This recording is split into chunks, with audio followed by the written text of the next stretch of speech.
Fala pessoal, sejam bem-vindos ao podcast Cara dos Esportes. Gabriel Martins aqui para mais um episódio sobre NBA. Finais do Oeste começaram nessa terça-feira. Eu vou falar sobre a vitória do Oklahoma City Thunder contra o Minnesota Timberwolves, um jogo que parecia difícil em determinado momento, mas o Thunder deslanchou na segunda etapa. Na segunda parte do programa, eu vou receber o meu amigo Leonardo Paglione, do podcast Splash Brothers. A gente falou sobre trocas. Agora já tem muito time pensando na próxima temporada, já teve a loteria do draft, então você começa a mapear o mercado para possíveis alvos de troca.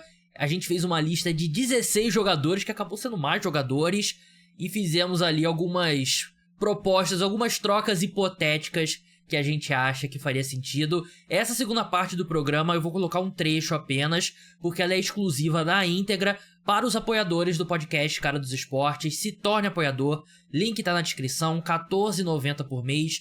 Você escuta o podcast através do site, é muito fácil, você dá play lá no seu celular, bloqueia a tela e vai escutando como se fosse um player de áudio normal. Você tem acesso a esse episódio de NBA, são 4 episódios por semana no podcast Cara dos Esportes. 2 abertos ao público e 2 exclusivos para apoiadores, né? Um de NBA e um de NFL, assim como no aberto, um de NBA e um de NFL. É muito importante para manter o podcast Cara dos Esportes no ar, então se você puder, link tá na descrição. Vamos falar sobre essa vitória do Oklahoma City Thunder, 114-88 contra o Minnesota Timberwolves, que, assim, o primeiro tempo os Wolves vão pro intervalo vencendo, chegaram a abrir ali 8, 9 pontos, mas claramente havia algo que era insustentável nessa liderança do Minnesota Timberwolves, porque o Julius Randle jogou no primeiro tempo como se ele fosse LeBron James no auge, e assim, mais do que LeBron James no auge misturado com Stephen Curry, porque ele acertou 5 de 6 bolas de 3, não errava nada, e o Thunder não tinha nenhuma resposta pra ele. Só que o resto do time não estava bem. O resto do time fez um primeiro quarto muito indisciplinado. A vantagem dos Wolves, mesmo reconhecendo que não foi nada espetacular o primeiro quarto, a vantagem poderia ter sido maior se eles não tivessem colocado o Shai Gilgeous-Alexander tantas vezes na linha de lance livre. E claro, é justo quem critica o apito em relação ao Shai Gilgeous-Alexander, né? Porque tem algumas faltas ali que ele meio que tá ganhando no grito, tá ganhando ali na malandragem e tal, que não deveriam ser marcadas. Mas você meio que tem que aceitar o mundo real, né? E ele vai receber essas faltas, a arbitragem vai marcar.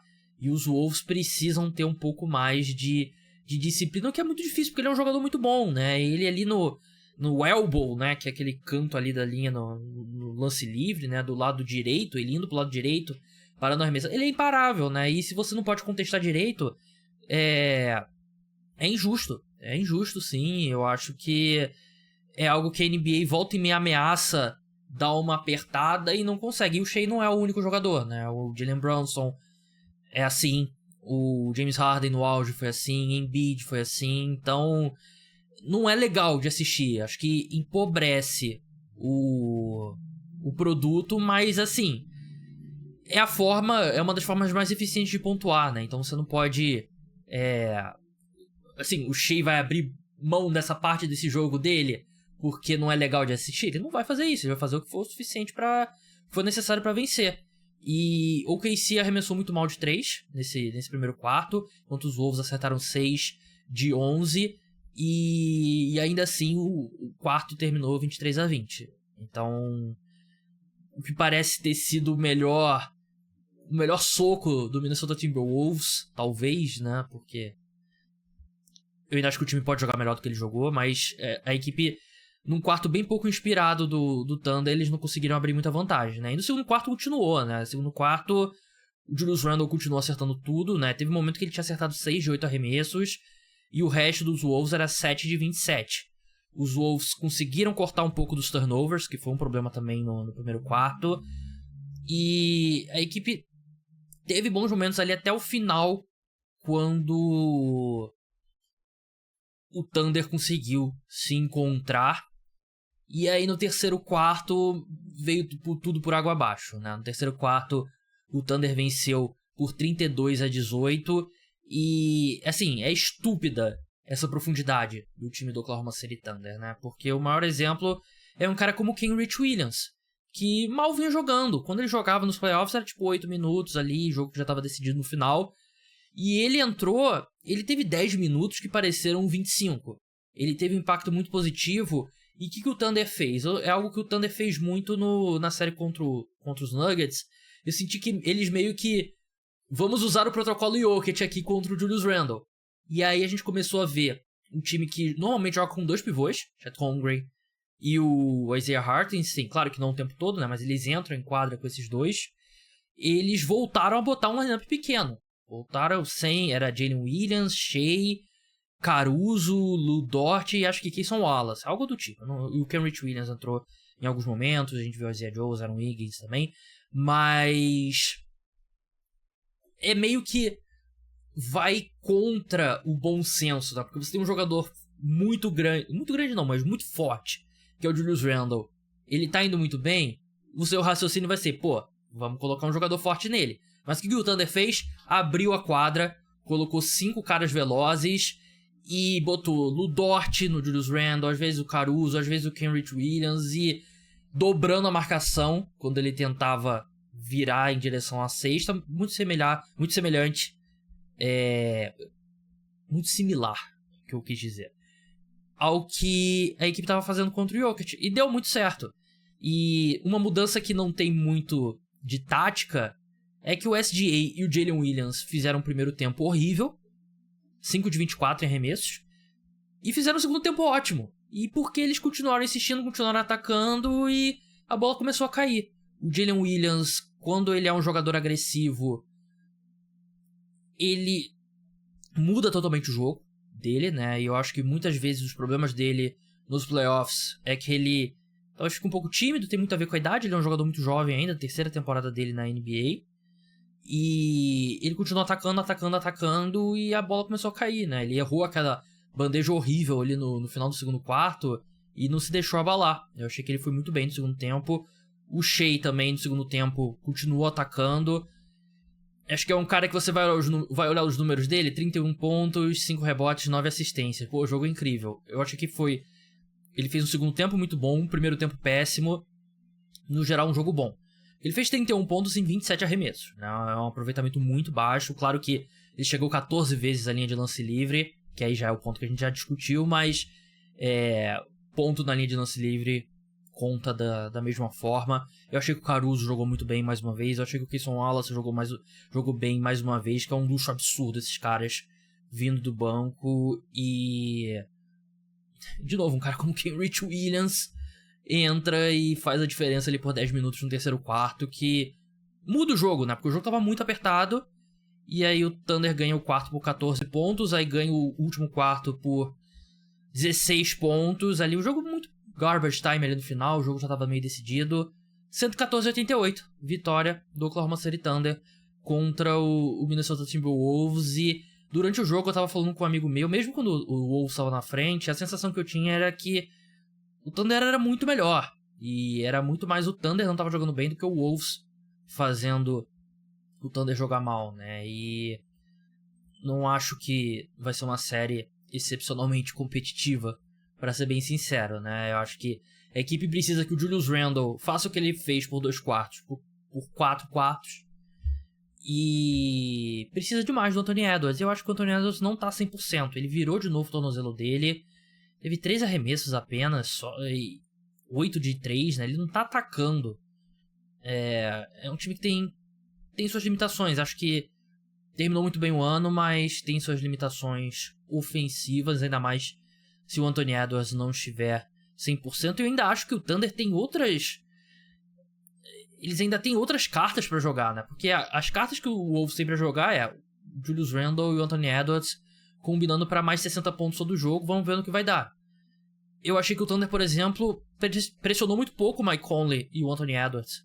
É um time que a gente já viu no passado ali pressionar o cara que traz a bola do adversário a quadra inteira, porque tem muitos jogadores diferentes pra fazer isso. Não bota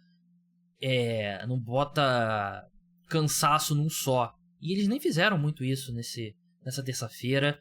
Então não acho que é uma vitória, não é uma derrota que o time do Wolves, vamos lá, algumas coisas só, não. Eu achei que tem uma diferença bem significativa entre esses dois times. E méritos pro Thunder, porque se perdesse esse jogo, vem de uma série de 7 jogos, o descanso, pouco descanso, jogou no domingo, tá jogando agora na terça-feira, seria compreensível, seria uma derrota de calendário, mas ainda assim a equipe não aceitou essa derrota de calendário. Vamos passar agora para minha conversa com o Leonardo Paglioni sobre trocas na NBA. Sigam ele lá no @podcast SplashBR, ele e o Guilherme Taniguchi fazem live toda segunda-feira, 8 horas da noite. Se inscrevam no canal deles lá. É um conteúdo bem legal. E a gente fez um dos assuntos mais legais de todo fã de NBA, que é conversar sobre trocas. Leonardo Paglioni aqui com a gente agora. Vamos falar sobre trocas da NBA. Separamos uma lista aqui com 16 jogadores. E tenho certeza que outros nomes surgirão. Porque o que eu falei agora e tal, playoffs, é onde os meninos se divertem. Aqui os homens, os adultos, a gente quer saber de troca. Quer saber, quer especular. A gente preparou aqui, eu preparei aqui, o Léo preparou lá também, algumas propostas de troca para cada jogador. E acho que o grande nome é o Giannis Antetokounmpo, mas eu não quero começar por ele.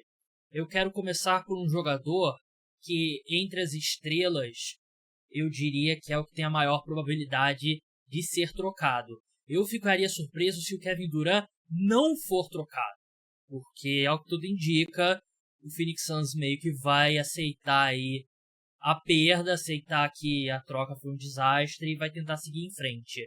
Léo, seja bem-vindo mais uma vez aqui ao podcast Cara dos Esportes.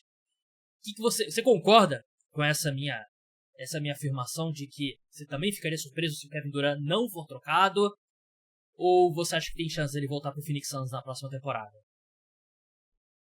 Bom, prazer estar participando novamente, viu, Gabs? Faz tempo aí que eu não estou aqui no Cara dos Esportes para falar do que interessa, como a gente comentou no privado, né?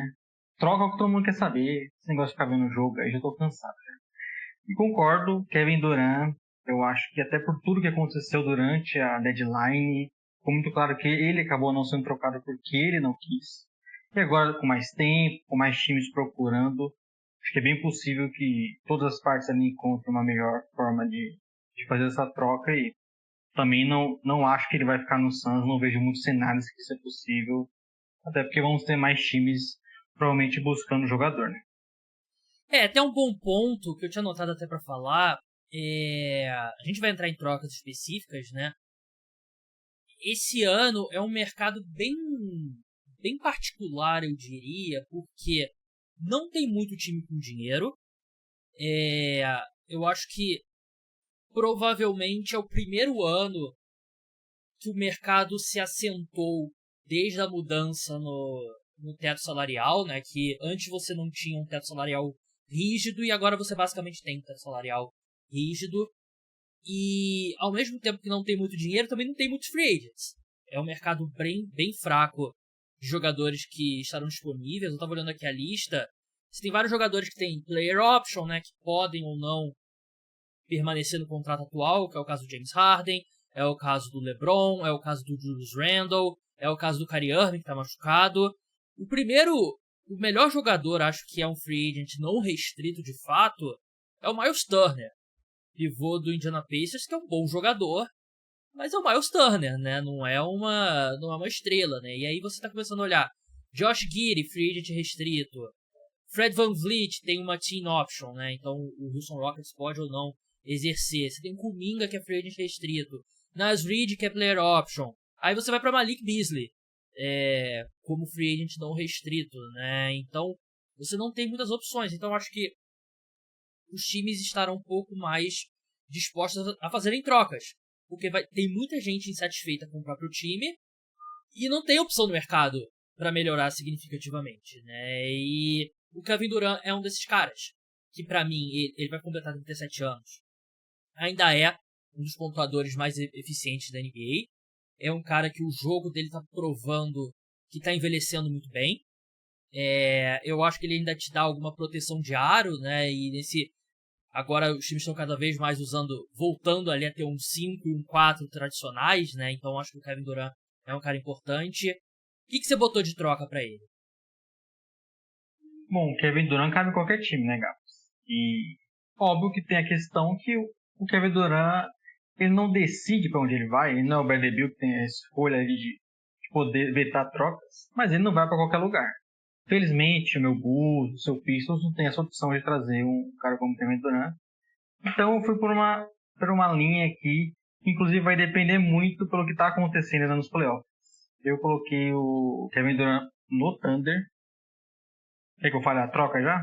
Por favor, e eu anotei a mesma coisa. Eu acho que ele é o único jogador que acho que essas semifinais de conferência ainda impactam bastante, né? Porque eu acho que Thunder, Wolves e Knicks são times que a gente pensaria nele pro Kevin Durant, né? Certeza. É muito comentado, inclusive, o próprio Wolves, né? Até porque ele tem uma admiração ali pelo Anthony Edwards. Então, mas eu fui aqui pelo Thunder, que também é um time óbvio, né? A gente foca em muitas trocas porque o Thunder tem muitos ativos, é bem fácil você movimentar.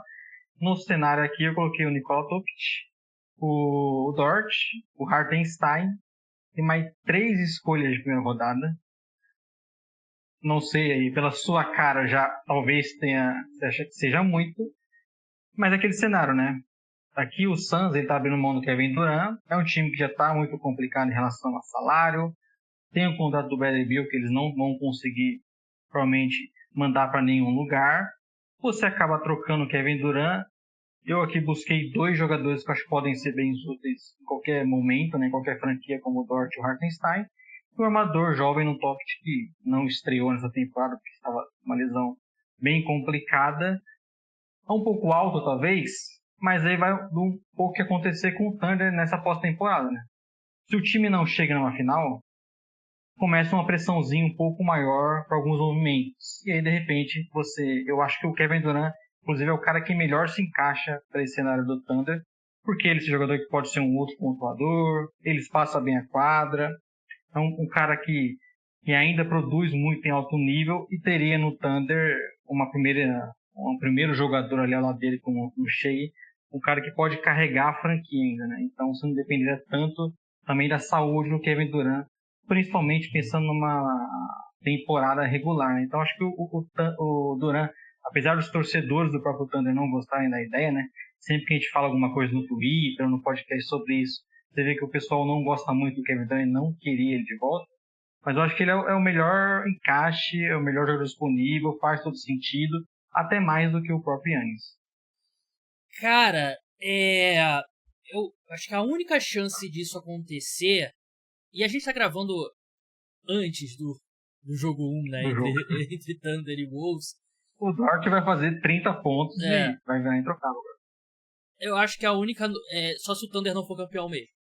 E depende também de como eles caem, né? Porque é como você falou no começo, o Kevin Durant se encaixa em qualquer time da NBA. Ele supriria uma necessidade grande, que é mais um cara ali para criar o próprio arremesso. Eu só achei que 3 escolhas de primeira rodada é um pouco salgado. E o Thunder tem um problema que eles não têm muitos contratos médios também, assim, de 20 milhões, né? Eles tem o Shea, tem um contrato alto, né? E tem ali a Isaiah Joe, o Aaron Wiggins e tal. E eu acho que o Thunder não deveria trocar o Hartenstein. Eu acho que deveria botar, tipo, a Isaiah Joe e o Aaron Wiggins. Nem que eles fossem para um terceiro time e mandassem mais escolhas. Esse terceiro time mandasse escolha pro Oklahoma City Thunder, né? Eu vou admitir aqui que eu não botei uma troca pro Kevin Durant, porque eu acho que o Wolves vai ser um time que vai demonstrar muito interesse nele, só que é uma troca difícil, né? Porque o Wolves não tem escolhas, né? Tá pagando ainda o Rudy Gobert e tal, e o Julius Randle tem uma player option. Fala-se muito do Miami Heat, mas... E eu até acho que se eu tivesse que apostar minha vida, eu apostaria no Miami Heat. Mas aí você olha, sim, você vai mandar Tyler Hero, Rami Hackers Jr., né? Porque você não vai mandar o Ben Adebayo, né? Que é acho que é o ativo mais importante. Tem que pensar pelo Suns também, né? É. Porque o Suns ficando o Kevin Durant, a não ser que essa troca envolva o Rockets e consigam as escolhas de volta, e até pelo que o dono fala, né? O Suns não tá querendo trocar o Durant e ir pra uma reconstrução. Inclusive, eles queriam trocar o Durant e pegar o Butler já. É. E aí você vai trocar pelo quê? Pelo Heat, que vai trazer valor ainda pra tentar ter um time competitivo, né? Eu acho que o mercado do Kevin Durant vai ser meio que bloqueado pelo mercado do Giannis. Acho que uma vez que o Giannis decida o futuro dele, seja ficar em Milwaukee ou ir para outro time, eu acho que o Kevin Durant meio que vira talvez o prêmio de consolação. Porque você citou o Houston Rockets, eu acho que no papel é um baita encaixe. E também seria uma necessidade muito grande, mas o que saiu de notícia é que o Houston Rockets não tem interesse no Kevin Durant, né? Que eu acho até surpreendente, pra ser bem sincero. Mas, enfim, vamos passar para outro jogador aqui. Outro jogador que eu não falei no meu vídeo, não é um nome tão sexy assim, mas os fãs de verdade de basquete sabem que ele é um excelente jogador. Lauri Markkanen, ala pivô do Utah Jazz. Outro cara que eu acho que o mercado dele vai ficar um pouco travado enquanto a situação do Giannis não for definida. Eu tenho uma troca aqui, Léo, que você pode me acusar de clubismo. Mas o Detroit Pistons é um dos poucos times que tem flexibilidade. Em termos de em muito espaço na folha salarial, tem alguns jogadores jovens e tal, tem a maioria das escolhas. Eu coloquei o Detroit Pistons mandando o Ron Holland, que foi a escolha de primeira rodada da equipe no último draft. O Tobias Harris, que fez uma temporada boa e é um contrato para você encaixar. Fontecchio, quase não jogou essa temporada, mas ele é um contrato de 8 milhões, então é para encaixar o contrato do Tobias Harris, do Ron Holland dele, e aí você dá o contrato, basicamente chega do Lauri Markkanen. Uma escolha de primeira rodada não protegida e um pick swap, também não protegido. Os Pistons mandariam isso pro Utah Jazz pelo Lauri Markkanen, que foi All-Star 2 anos atrás, as últimas 2 temporadas dele não foram tão boas assim, mas eu acho que é um time do Utah Jazz que não quer nada com a hora do Brasil. Então, eu acho que o Markkanen seria perfeito no time dos Pistons, porque eu acho que ele pode fazer... Tudo que o Tobias Harris faz, ele faz muito melhor. E eu acho que daria uma opção de espaçamento, de pontuação muito importante. Eu acho que ele se encaixaria muito bem com o Cade e seria um dos meus principais alvos realistas como torcedor dos Pistons desse mercado. Eu acho que o Lauri Markkanen é um jogador que ele é um bom alvo para esses times. Pistons, Rockets, são times jovens e então, por conta disso eles estão mais baratos ainda, né? Porque a renovação dele, que levou o contrato do Markkanen a cerca de 40 milhões por ano, ela já fica pesada para alguns outros times, né? O próprio Thunder, que tem outros caras que já vão estender o contrato. A gente falou muito no Warriors e hoje é praticamente impossível o Warriors buscar uma troca por ele. E o Markkanen quase foi pro Warriors na última off-season, né? E agora ele tá bem caro. Mas ainda assim, acho que é um jogador que faz total sentido para um time como o Pistons. É um arremessador, um outro pontuador que falta nesse elenco. É um cara que ele não só espaça a quadra, ele também consegue receber e atacar os espaços. Então acho que faz total sentido para esse Pistons. Ainda é jovem, né? Cerca de 27, 28 anos, ainda está no seu auge. E apesar da última temporada ter sido abaixo, eu acho que é muito pela questão do Jazz, né? O time acabou em alguns momentos tirando os principais jogadores. A gente entende que eles estão numa reconstrução. E não é muito por culpa dele que ele teve essa queda no último ano. Você botou alguma troca pro Markkanen? Eu coloquei no Rockets, que é outro time que também falta espaçamento. A gente viu a defesa deles espetacular. Uhum. E eu acho que ele faz sentido lá de um Şengün. Aqui eu não estou botando o Şengün para jogo. E para bater contrato eu colocaria o Dillon Brooks e o Holiday. E aí enviaria o Jabari Smith, o Ken Whitmore e mais uma first. Então acho que não é um valor tão alto, até como se especula que eles podem querer pagar pelo Giannis.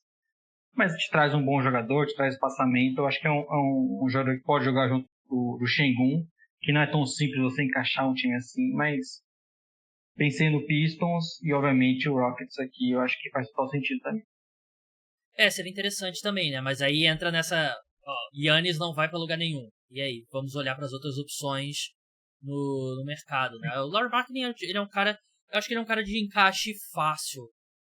Tem alguns jogadores que você tem que pensar em situações bem específicas para eles. O Lauri Markkanen, eu acho que é um cara que você bota na maioria dos times, ele se encaixa muito bem. É um cara que segura as pontas defensivamente também, é grande. Então, eu acho que faria sentido também no Houston Rockets. Agora eu me despeço do pessoal que tá no feed aberto. A gente vai seguir agora exclusivo para os apoiadores. Vamos falar sobre Jaylen Brown, Trae Young, Giannis, Jrue Holiday, Zion Williamson, Austin Reeves. Tem muita gente ainda interessante para falar. Então se torne apoiador. Link tá na descrição. Apenas R$14,90. Você faz tudo lá no site. Desenhado, tudo feito, programado por Leonardo Paglioni. Contrate ele também para fazer o seu site. Link tá na descrição e é muito importante. Além de você ter acesso a esses conteúdos extras, você ajuda o podcast Cara dos Esportes a permanecer no ar.